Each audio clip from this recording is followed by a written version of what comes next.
নমস্কার বন্ধুরা, জ্যোতিষ কণ্ঠের আরও একটি বিশেষ পডকাস্টে আপনাদের স্বাগত। ওম নমঃ শিবায়। বন্ধুরা, আপনারা কি জানেন মহাদেবের আরেক নাম কেন আশুতোষ? কারণ তিনি খুব অল্পেই তুষ্ট হন। এক ঘটি জল আর একটি বেলপাতা, ব্যাস এটুকুই যথেষ্ট দেবাদিদেবকে খুশি করার জন্য। কিন্তু আমরা অনেকেই অজান্তে এমন কিছু ভুল করে ফেলি যাতে মহাদেব প্রসন্ন হওয়ার বদলে রুষ্ট হতে পারেন। 2026 সালের মহাশিবরাত্রি দরজায় কড়া নাড়ছে, কিন্তু ভক্তদের মনে একটা বড় প্রশ্ন, শিবরাত্রি আসলে কবে? 14ই ফেব্রুয়ারি না 15ই ফেব্রুয়ারি? আর তার চেয়েও বড় প্রশ্ন, উপবাসের পর কি সেই একটি জিনিস খেলে মহাদেবের কৃপায় আপনার ভাগ্য 24 ঘন্টার মধ্যে বদলে যেতে পারে? শাস্ত্রে বলা হয়েছে এই বছরের শিবরাত্রি নাকি 144 বছর পর এক অত্যন্ত বিরল সংযোগ নিয়ে এসেছে। তাই আজকের আলোচনাটা একটু গভীর হবে। যদি আপনি বা আপনার পরিবারের কেউ এই ব্রত পালন করেন, তবে অনুরোধ ভিডিওটি শেষ পর্যন্ত শুনুন, কারণ অর্ধেক জ্ঞান বিপদের কারণ হতে পারে। সবার আগে ক্যালেন্ডারের গণ্ডগোলটা মিটিয়ে নেওয়া যাক। পঞ্জিকা খুললেই দেখবেন 14 ও 15 দুটি তারিখেই চতুর্দশী তিথির উল্লেখ আছে। তাহলে সাধারণ মানুষ কি করবেন? খুব সহজভাবে বুঝুন।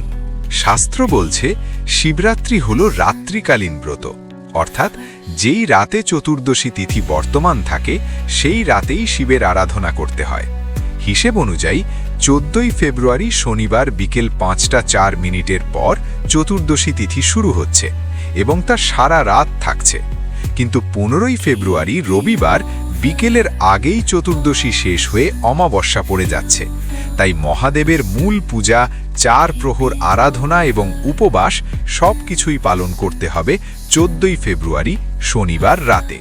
আর ব্রত ভাঙবেন বা পালন করবেন 15ই ফেব্রুয়ারি সকালে। আশা করি তারিখ নিয়ে আর কোনো বিভ্রান্তি নেই। উপবাসের নিয়ম ও সেই গোপন খাবার। এবার আসি আসল কথায়। উপবাসে কি খাবেন আর কি সেই বিশেষ টোটকা? শিবরাত্রির ব্রত মানেই সংযম। এই দিন চাল, ডাল, গম বা কোনো শস্য জাতীয় খাবার অর্থাৎ অন্ন খাওয়া পুরোপুরি নিষিদ্ধ। শরীরকে হালকা রাখতে আপনারা দুধ, সাবুদানা বা তাজা ফল খেতে পারেন। কিন্তু বন্ধুরা, একটা গোপন কথা বলি। শিবপুরাণ ও আয়ুর্বেদ মতে একটি বিশেষ জিনিস আছে যা মহাদেবের প্রসাদ হিসেবে গ্রহণ করলে শরীর ও ভাগ্য দুটোই ভালো থাকে। সেটি হলো বেলপাতা। ঠিকই শুনেছেন, অনেকে বলেন ধুতুরা খেতে। সাবধান, ভুলেও এই কাজ করবেন না। ধুতুরা বিষাক্ত, এটি খাওয়ার জন্য নয়, কিন্তু বেলপাতা এটি অমৃত সমান।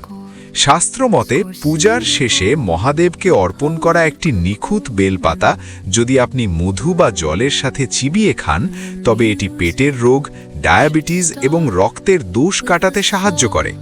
আধ্যাত্মিক মতে এটি আপনার পাপ নাশ করে। তাই এই শিবরাত্রিতে উপবাস ভাঙার পর প্রসাদ হিসেবে একটি বেলপাতা অবশ্যই গ্রহণ করুন। মহাদেবের অপছন্দের 5টি জিনিস। মহাদেব যেমন অল্পে তুষ্ট, তেমনি কিছু ভুলের কারণে তিনি রুষ্ট হতে পারেন। শিবলিঙ্গে এমন কিছু জিনিস আছে যা ভুলেও দেবেন না। চলুন তালিকাটা মিলিয়ে নিই। তুলসী পাতা। মা লক্ষ্মীর রূপ হওয়ায় এবং বিষ্ণুর প্রিয় হওয়ায় শিব পূজায় তুলসী একদম নিষিদ্ধ। সিঁদুর ও হলুদ। মহাদেব হলেন বৈরাগী, তাই তার পূজায় সিঁদুর বা হলুদ চলে না। সিঁদুর শুধুমাত্র মা পার্বতীকে দেবেন। কেতকী ফুল। মিথ্যে সাক্ষী দেওয়ার পাপে মহাদেব কেতকী ফুলকে অভিশাপ দিয়েছিলেন, তাই হাজার ভক্তি থাকলেও শিবলিঙ্গে এই ফুল দেবেন না। নারকেলের জল। শিবলিঙ্গে ডাবের জল বা নারকেলের জল দেওয়া অশুভ মনে করা হয়। ভাঙা চাল। মহাদেবকে সবসময় অক্ষত বা গোটা চাল দিতে হয়। ভাঙা চাল দিলে পূজা অসম্পূর্ণ থেকে যায়। তাহলে মহাদেবকে কি দিয়ে খুশি করবেন? এই অংশটা খুব মন দিয়ে শুনুন, প্রয়োজনে লিখে রাখুন। ধন লাভের জন্য যদি আর্থিক অনটনে থাকেন, তবে আখের রস দিয়ে মহাদেবের অভিষেক করুন। বিশ্বাস করা হয় এতে ঘরে লক্ষ্মীর বাস হয়। শান্তির জন্য মানসিক অশান্তিতে ভুগলে কেবল গঙ্গা জল অর্পণ করুন। শত্রু নাশের জন্য ধুতুরা ফুল বা ফল অর্পণ করুন, এটি মহাদেবের খুব প্রিয়। মোক্ষ লাভের জন্য অবশ্যই 3টি পাতাযুক্ত নিখুঁত বেলপাতা অর্পণ করুন। বেলপাতার মসৃণ দিকটি যেন শিবলিঙ্গের দিকে থাকে। আর হ্যাঁ, একটি বিশেষ টিপস, যদি কাল সর্পদোষ বা রাহু কেতুর বাধা থাকে তবে এক জোড়া রূপার নাগনাগিন শিবলিঙ্গে অর্পণ করতে পারেন। এতে জীবনের বড় বড় বাধা কেটে যায়। বন্ধুরা, পরিশেষে একটা কথাই বলবো, মন্ত্র বা উপচারের চেয়েও বড় হলো ভক্তি।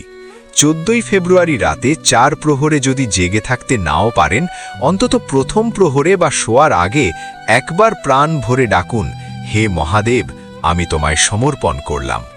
এই দিন কালো পোশাক এড়িয়ে চলবেন। সাদা বা লাল পোশাক পরে শুদ্ধ মনে ওম নমঃ শিবায় মন্ত্র জপ করবেন। বিশ্বাস রাখুন, মহাদেবের আশীর্বাদ যার মাথায় থাকে, পৃথিবীর কোনো শক্তি তাকে আটকাতে পারে না। আজকের এই পডকাস্টটি যদি আপনার মনের কোনো বিভ্রান্তি দূর করে থাকে, তাহলে ভিডিওটিতে একটি লাইক দিন আর কমেন্টে অবশ্যই আপনার রাশি এবং হর হর মহাদেব লিখতে ভুলবেন না, কারণ মহাদেবের নামেই লুকিয়ে আছে সব সমস্যার সমাধান। দেখা হবে পরের ভিডিওতে। সবাই ভালো থাকুন, সুস্থ থাকুন। ওম নমঃ শিবায়।